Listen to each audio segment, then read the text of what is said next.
नेताजी सुभाष चंद्र बोस, नेताजी सुभाष चंद्र बोस, नेताजी सुभाष चंद्र बोस। धन्यवाद। देखिए, मेरे पास जितना समय है, पूज्य स्वामी जी के उद्बोधन से पहले मैं आपको एक कवि सुनवा रहा हूं, लेकिन शर्त यह है कि उसके बाद बचे हुए 3 कवियों को आपको सुनना है। स्वामी जी के बाद भी कोई जाएगा नहीं। मैंने कहा ये यही रहेंगे, कहीं नहीं जाने वाले आप अगला। हाँ, अब तो पतंजलि वालों को पता चला कि मैंने स्वामी जी के कहने से ही कहा था। सुनेंगे मैं जानता हूं स्वामी जी, आपका आदेश कोई नहीं टालेगा। और हम भी, मैं बिना किसी भूमिका के, मैं जैसा ऐसा समझता हूं। मैं करुण जी से, मैंने कहा ना, मैं उनको पिताश्री कहता हूं और जीता भी हूं उस एहसास को। उनकी श्रेष्ठ रचना विनीत है, विनीत चौहान। और मुझे कई बार डर इसलिए लगता है कि ये मुझसे ज़्यादा जमने लगा, तो मैं उसी को सुनवा दूं जो मुझसे भी ज़्यादा जमता है, जिसको लोग मुझसे भी ज़्यादा प्यार करने लगे हैं, जो मुझसे भी ज़्यादा ओजस्वी कवि है, जो मुझसे भी ज़्यादा कल देश का लाडला होगा, जो मुझसे भी ज़्यादा कल देश का दर्द गाएगा। आज भी गाता है, कल गाएगा। मैं विनीत चौहान को एक रचना के लिए बुला रहा हूँ। फिर उसके बाद भी हम विनीत चौहान को और भी सुनेंगे, दिनेश रघुवंशी को सुनेंगे, अपने लाडले, बहुत लाडले प्रवीण शुक्ल को सुनेंगे। वो तंजानिया से आया है। वो तंजानिया सरकार के अनुरोध पर तंजानिया में था 2 दिन पहले कविता सुनाने के लिए। और सुदीप भोला, जिसका आपने हास्य रस का रूप देखा है, लेकिन आज मैं उससे किसानों पर, शहीदों पर और सेना पर इतने श्रेष्ठ गीत सुनवाऊंगा कि आप बैठे बैठे आपकी पलकें गीली हो जाएं। हम विनीत का एक गीत सुनते हैं और फिर पूज्य स्वामी जी का उद्बोधन सुनते हैं, और उसके बाद फिर एक कवि सम्मेलन चलेगा। स्वामी जी के, उनकी व्यवस्थाएं हैं जाने की, इसलिए हम उतना ही समय लेंगे, क्योंकि फिर भी कभी बुलाना पड़ सकता है। तो मैं नहीं चाहता मेरे नंबर कम हो जाए कि ये झूठ बोल के बुलाता है और फिर आने नहीं देता है। धन्यवाद। इतनी देर में मैं एक कविता पढ़ सकता था। आइएगा, मैं तो पढ़ी मान ले फिर। मुझे 2 मिनट में पढ़ी मान लेना, मैं आपकी पढ़ दूंगा। उसके बाद हरिओम भाई साहब को पढ़ा हुआ मान लेना, फिर मैं तेरी पढ़ दूंगा। वो मुझे मालूम है। आइएगा, मैं बिना किसी भूमिका के अपनी बात शुरू करता हूँ। 2 श्रद्धेय कलमों को, जिन लोगों का हमने अनुसरण किया है, उन्हें आज वाणी सम्मान मिला है। इसके लिए मैं वाणी फाउंडेशन का आभार व्यक्त करता हूँ, एक कवि के नाते भी, एक पुत्र के नाते भी, और मित्र जी के भतीजे होने के नाते भी। आइएगा, मैं एक वीडियो पिछले दिनों वायरल हुआ है। मुझे 4 मिनट में तस्वीर बदल देनी है, ऐसा अवसर मुझे बताया गया है। 1 ओवर में मुझे डबल सेंचुरी लगानी है, और मैं एक कोशिश करूँगा कि वो लगा दूँ मैं। एक वीडियो वायरल हुआ है स्वामी जी पिछले दिनों कश्मीर का, उसे मैंने देखा, मैं तब से सो नहीं पा रहा हूँ। उस वीडियो में हमारे कुछ सैनिक बैरकों में वापस लौट रहे हैं, उनके कंधों पर राइफलें टंगी हुई हैं, और कश्मीर के कुछ बदतमीज लड़के उनके गालों पर तमाचे मार रहे हैं, और हमारे सैनिक कुछ बोल नहीं रहे हैं। उनके हेलमेट उनके ठोकर खा रहे हैं पैरों में, और हमारी सरकारें कह रही हैं ये तो उनके धैर्य की परीक्षा है। माफ करें साहब, ये कोई धैर्य की परीक्षा नहीं है। जो 70 सालों में राजनीति ने कायरता के बीज बो दिए हैं, वो हमारी सेना को भोगने पड़ रहे हैं कश्मीर में तमाचों के रूप में। इसके अलावा कुछ भी नहीं है वो। आपकी कमजोर तालियों के बीच में मेरे श्रद्धेय पवार जी यहां बैठे हैं। मैं जब भी इस काव्य पाठ को शुरू करता हूं, इन 2 लाइनों से शुरू करता हूं। कैसा लगा होगा उस दिन जब सेना के गालों पर तमाचे लगे होंगे। मैं इस हॉल की तस्वीर बदलते देखना चाहता हूं। पवार जी कहीं लिखते हैं, किसका खून नहीं खौलेगा पढ़ सुनकर अखबारों में। अब आ जाइए इधर से, नेताजी सुभाष चंद्र बोस के बारे में कुछ कहा जाए। मैं उनकी वाणी को उद्वेलित कर रहा हूं, केवल नाम नहीं ले रहा हूं। किसका खून नहीं खौलेगा। अगली लाइन आपको लगे कि आपका खून खौला तो था उस दिन, आप कर कुछ नहीं पाए थे, उसे तालियों में तब्दील कीजिएगा। किसका खून नहीं खौलेगा पढ़ सुनकर अखबारों में। शेरों की गर्दन कटवा दी कुत्तों के दरबारों में। शेरों की गर्दन कटवा दी कुत्तों के दरबारों में। और विनीत चौहान बोलता है, पूरी घाटी तो दहल चुकी है आतंकी अंगारों में। ऐसा मुझे लगता है, तो मैंने बोला इस बात को। पूरी घाटी तो दहल चुकी है आतंकी अंगारों से। कश्मीर में आग लगी है पाकिस्तानी नारों से। चांद सितारे वाले झंडे घाटी में लहराते हैं, और हमारे शीश शर्म से रोज रोज झुक जाते हैं। बहुत हो चुका मोदी जी। यह हिम्मत अभी केवल विनीत चौहान बोल रहा है, जिस बात को मैं बोल रहा हूं। बहुत हो चुका मोदी जी। आप ठीक लगे, मुझे सदन के एक एक व्यक्ति की तालियां चाहिए। बहुत हो चुका मोदी जी, इनको समझाना बंद करो। आस्तीन के सब सांपों को दूध पिलाना बंद करो। अब घर के गद्दारों को भी थोड़ा सा तो झटका दो। जो सेना पर पत्थर फेंके लाल किले पर लटका दो। जो सेना पर पत्थर फेंके, जो सेना पर पत्थर फेंके लाल किले पर लटका दो। इतना खून नहीं छिड़को कि मौसम फागी हो जाए। यह कोई धैर्य की परीक्षा नहीं है सर, आने वाले तूफान की सूचना है। यदि यह हाल रहा तो एक दिन सेना इस बात पर विवश हो जाएगी जो विनीत चौहान बोल रहा है। मैं बहुत धीरे से स्पिन बॉलिंग कर रहा हूं, कितने लोग समझेंगे मुझे बता दीजिएगा। इतना खून नहीं छिड़को कि मौसम फागी हो जाए। मुझे भ्रम है, मैं बहुत पढ़े लिखे लोगों के सामने 2 लाइन पढ़ रहा हूं, आपकी और मेरी दोनों की परीक्षा है। इतना खून नहीं छिड़को कि मौसम फागी हो जाए, और सेना को इतना मत रोको सैनिक बागी हो जाए। सेना को इतना मत रोको सैनिक बागी हो जाए। इनको खुली छूट दे दो, शायद मेरा विश्वास है आपका भी होगा, इनको खुली छूट दे दो कि दुश्मन को खंजर भौंके और पड़ोसी की झोली में गद्दारों के सिर सौंपे, तभी जाकर ठंडा होगा झेलम का रक्तिम पानी। और पड़ोसी याद रखेगा ये थप्पड़ हिंदुस्तानी, और पड़ोसी याद रखेगा ये थप्पड़ हिंदुस्तानी, और पड़ोसी याद रखेगा ये थप्पड़ हिंदुस्तानी। आतंकवाद ऐसे ही बढ़ गया इस मुल्क के अंदर। हमारी सेना के 14 आईपीएस ऑफिसर जेल के सींचों में डाल दिए, और हमसे कहा जाता है कि इन्होंने कुछ टेररिस्टों को गोलियां मार दी थी। मैंने कहा हलवा खिलाते, जिनके कंधों के स्टार बढ़ने चाहिए थे उन्हें हमने जेलों में सड़ा दिया, और जिन आतंकवादियों पर 65 रुपए की गोली खर्च करनी थी उसे इस मुल्क में बिरयानी और मुर्गे परोसे जाते हैं, तो देश की तस्वीर बदलने लगेगी। सर, मैं आज की शाम इस दोपहर में सेना और पुलिस का अपने आप को वकील मुकर्रर कर रहा हूं। 2 लाइन बोल रहा हूं, क्यों होते हैं हमले। हमने वर्दी के पैरों में सख्त बेड़ियां डाली हैं। अंतिम 4 लाइन मैं विदा चाहता हूं आपसे। हमने वर्दी के पैरों में सख्त बेड़ियां डाली हैं, और भेड़ियों को दिल्ली ने खुली छूट दे डाली है। सब मानव अधिकार कातिलों के हित में तन जाते हैं, इसीलिए तो रोज भेड़िए छाती पर तन जाते हैं। जिस दिन गोली का उत्तर हम गोली से दे पाएंगे, उस दिन आतंकी क्या इनके बाप ठीक हो जाएंगे, उस दिन आतंकी क्या इनके बाप ठीक हो जाएंगे। हमने आतंकी पाले। किया क्या इस मुल्क ने 70 सालों में?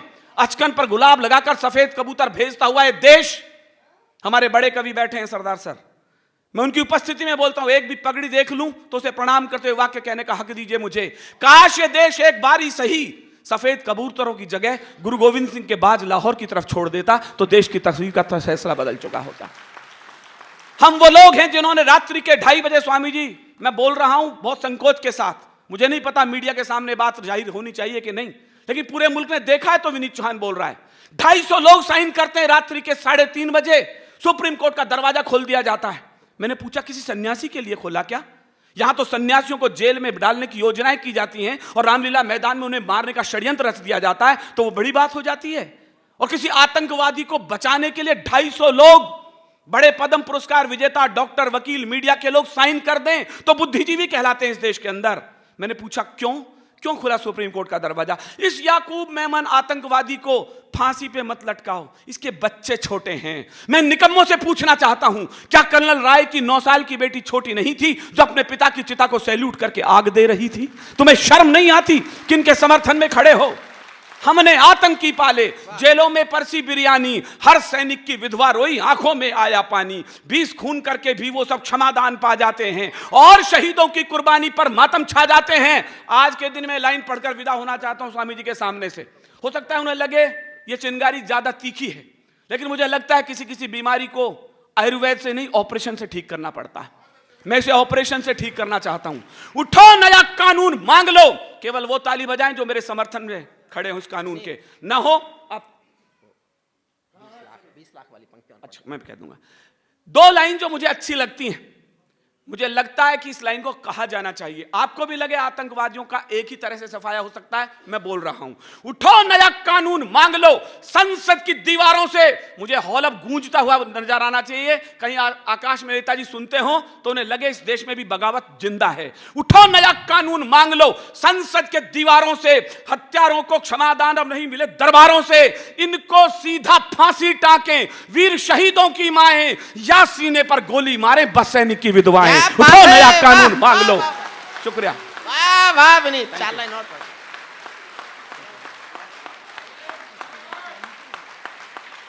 2 लाइन कह देता हूं, भाई साहब ने विशेष कहीं, बस 2 लाइन कह देता हूं, वो विदा लेता हूं। जब ये शहीदों के सम्मान हो रहे थे, राजनीति बड़ी अजीब चीज है। जब मौका देखे कि चिता की राख ठंडी ना होने तो वोट समेटने चली जाती। हमारे मंत्री पहुंच गए करगिल के युद्ध के समय 10-10 लाख रुपए गड्डियां लेकर के, यही तो मौका है वोट समेटने का। विधवाओं के परिवार गए उनके पास, तो सो रहे थे सूर्यवंशी। कहने लगा दे तो दिए ने 10 लाख की गड्डियां, अब क्यों आई हैं हमारे दरवाजे पर? उस दिन मैंने गुस्से में जो लिखा वो आपको सौंपना चाहता हूं। इस मुल्क के कोई व्यक्ति, नेता, प्रवक्ता, अधिवक्ता आपको यह कहता मिले कि 10 लाख रुपए गड्डी से मैंने विधवाओं के सिंदूर की कीमत लौटा दी है, तो भूल जाना आज विनीत चौहान क्या चीखा क्या चिल्लाया। मुझे 2 लाइन के लिए याद किया जाता है हिंदुस्तान में, बस 2 लाइन पढ़कर विदा हो रहा हूं कि तुमने 10-10 लाख दिए हैं सैनिक की विधवाओं को। मैं गुस्से में जितना बोल सकता हूं बोल रहा हूं, मुझे अब हथेलियों में तालियां नहीं चिंगारियां चाहिए, मुझे विदा कीजिएगा।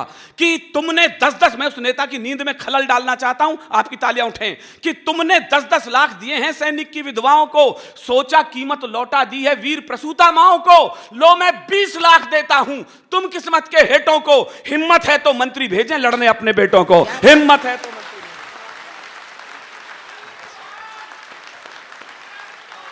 और जोरदार तालियां उठें ताकि पता लगे हम नेताजी सुभाष चंद्र बोस के जन्मदिन के समारोह में यहाँ पर उपस्थित हैं।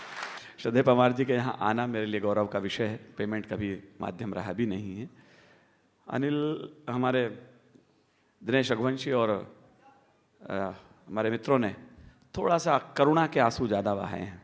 मैं इस पक्ष का कभी नहीं रहा। मैं कल का भारत नहीं, मैं आज के भारत की बात करता हूँ। कल कैसा होगा और जैसा आज हम बना देंगे वैसा कल भविष्य तय हो जाएगा। आंसू नहीं छलकते देखे ऐसी कसम उठा रखी है। मैं कोई बहुत गिड़गिड़ा के कविताएं नहीं पढ़ता हूँ कभी। एक मेरे जीवन में पता नहीं क्या अजीब सी बात है, बागपत में पैदा हुआ हूँ तो बस खून ऐसा ही बागी सा हो गया है। आंसू नहीं छलकते देखे ऐसी कसम उठा रखी है, होठ नहीं भींचे हैं हमने चीख दबा रखी है। मैं उस चीख को अंगा फूल करो ये करो जो तो को कांटा बोए वाय बोए तू फूल बोलो फूल। 70 साल हो गए फूल बोते बोते। मैं देखो मेरठ की भाषा में बोल रहा हूं, जो तोकू कांटा बोए वाय बोए तू भाला, वो भी साला क्या जानेगा पड़ा किसी से पाला। ये कोशिश कर दें तो तरीका हो जाएगा। बहुत सारे तिरंगे यहां लगे हैं। उदय भानु हंसी की 2 पंक्ति मेरे जहन में है। मैंने शहीदों की तरह तिरंगे नहीं कहे। उदय भानु जी ने कहा है, हरे रंग की घाटी ऊपर श्वेत बर्फ की चादर फैली। थोड़ा मुझे अलग तरीके से सुनिएगा, और मैं ऐसे ही लोगों को पसंद भी करता हूं जो मेरी जैसी उबड़ खाबड़ भाषा बोलते हैं। अब तिरंगा ऐसा आपने कभी कल्पना भी नहीं करी होगी कि तिरंगा ऐसा हो। जो युद्ध की कल्पना है वो मैंने सोची है। हरे रंग की घाटी ऊपर, और अगली लाइन में आपकी तालियां उठ जाएंगी, मैं दावा करता हूं, हरे रंग की घाटी ऊपर श्वेत बर्फ की चादर फैली। तुम दुश्मन का लहू गिराकर वही तिरंगा पूरा कर दो। तुम दुश्मन का लहू गिराकर वही तिरंगा पूरा कर दो। कश्मीर किसका है मुझे मालूम नहीं है।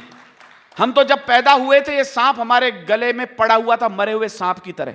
मुझे ये भी नहीं मालूम कि इसकी जिम्मेदारी किसने ली, कौन यूएनओ में ले गया। इतिहास पढ़ता हूं मैं तो, लेकिन आज किसका है ये मैं बताता हूं। अपनी इस केसर घाटी को इतना लहू दे चुके हैं हम। मैं पट्टा पेश कर रहा हूं, कश्मीर किसका है। अपनी इस केसर घाटी को इतना लहू दे चुके हैं हम। अब तो जो भी फूल खिलेंगे वो सब फूल हमारे होंगे। अब तो जो भी फूल खिलेंगे वो सब फूल हमारे होंगे। बहुत अच्छे भाई। नए नए शब्द गढ़ दिए हम लोगों ने। असहिष्णुता बढ़ रही है इस देश के अंदर। 70 सालों में पलकों पे जिसे हमने बैठा लिया, देश की सबसे बड़ी कुर्सी का आसन दे दिया हमने उसे। वो व्यक्ति रिटायरमेंट के समय बोलता है, मुझे और मेरी कौम को डर लगता है इस देश में। आदरणीय हामिद अंसारी जी, 11 साल तक आपको उपराष्ट्रपति की कुर्सी में कांटे नहीं चुभे। 11 साल बाद आप और आपके 2 चेले बंबई में बोलते हैं, फिल्म स्टार हैं, बड़े लोग हैं। मैं नाम नहीं ले रहा जानबूझकर, वरना उनका कद बड़ा हो जाएगा, मेरी कविता का कद छोटा हो जाएगा। वो 5 स्टार होटलों की 36वीं मंजिल पर बैठकर दारू की बोतलें हाथ में लेकर महबूबा की गोद में बालों में उंगलियां फिराते हुए कहते हैं, डार्लिंग डर लगता है इस देश में। मैं निकम्मों से पूछना चाहता हूं, क्या उस वीर हनुमंत थप्पा का 36 फुट बर्फ के नीचे दम नहीं घुटा होगा जो तिरंगा लेकर इस देश के लिए 6 दिन तक जिंदा रहा? तुम्हारा दम घुटता है इस देश में। माफ करें साहब, मैं कोई वीर रस का कवि नहीं हूं, मैं बगावत का कवि हूं। मैं एक भी बागी इस भीड़ में तैयार कर दूं तो मेरा कहना सार्थक है, आपका सुनना सार्थक है। 36 फुट बर्फ के नीचे वर्ल्ड का विज्ञान रिसर्च कर रहा है। वो सैनिक जिंदा कैसे रहा भूख प्यास लिए हुए? विनीत चौहान रिसर्च कर रहा है। वो एक दिन के लिए दिल्ली मिलिट्री हॉस्पिटल में ला गया हनुमंत थप्पा। 12 घंटे में दम तोड़ दिया उसने। मैं सोच रहा हूं वो 12 घंटे में मर कैसे गया।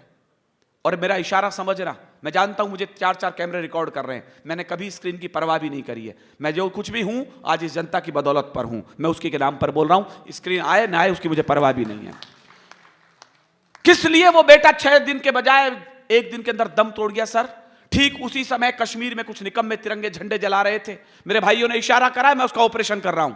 जेएनयू जैसी बड़ी यूनिवर्सिटी के अंदर लोग नारे लगा रहे थे, अफजल हम शर्मिंदा हैं, तेरे कातिल जिंदा हैं, घर घर से अफजल निकलेगा। भारत तेरे टुकड़े होंगे इंशाअल्लाह इंशाअल्लाह।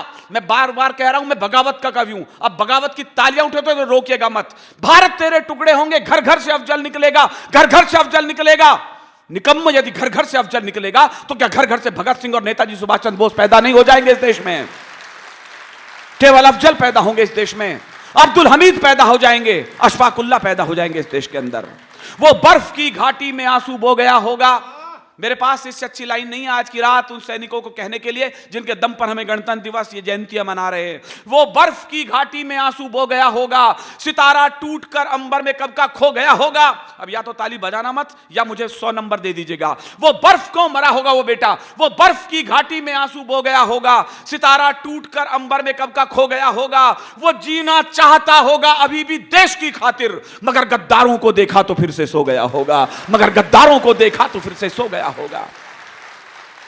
हमारे देश में सैनिकों के साथ अजीब व्यवहार होने लगे, उनसे प्रमाण पत्र मांगे जाने लगे। हमारे बड़े पुलिस के ऑफिसर्स खड़े, सेना के जवान अभी यहां खड़े थे। अजीब देश है ये, क्या परिभाषाएं गढ़ ली हमने। यदि हमारे सर कट जाए तो हम बहादुरी से लड़े, हम शहीद हो जाए तो बहादुरी से लड़े, और यदि हमारे रणबांकुरे पड़ोसी मुल्क में 38 किलोमीटर भीतर घुसकर 50 भेड़ियों के सिर काटकर भारत मां के चरणों में चढ़ा दें तो मूर्ख राजनीति प्रमाण मांगती है उनसे कि प्रमाण दो कि सर्जिकल स्ट्राइक हुई है कि नहीं हुई है।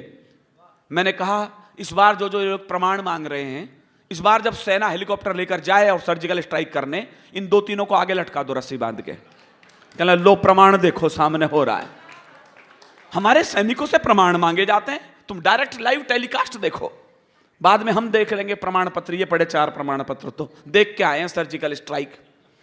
हमारे सैनिकों से प्रमाण मांगे जाने लगे तो कर्नल सैनिकों की आंखों में आंसू आई। मेरा दोस्त है जगविंदर सिंह, उसने कहा विनीत हम 7-7 दिन भूखा लड़ते हैं। मैंने कहा जगविंदर झूठ मत बोलो, मैं जानता हूं 7 दिन का भोजन और 7 दिन का गोला बारूद सैनिकों को एक साथ दिया जाता है युद्ध में जाने के लिए, तो भूखे कैसे लड़े। मेरे रोंगटे खड़े हैं जो उसने बताया।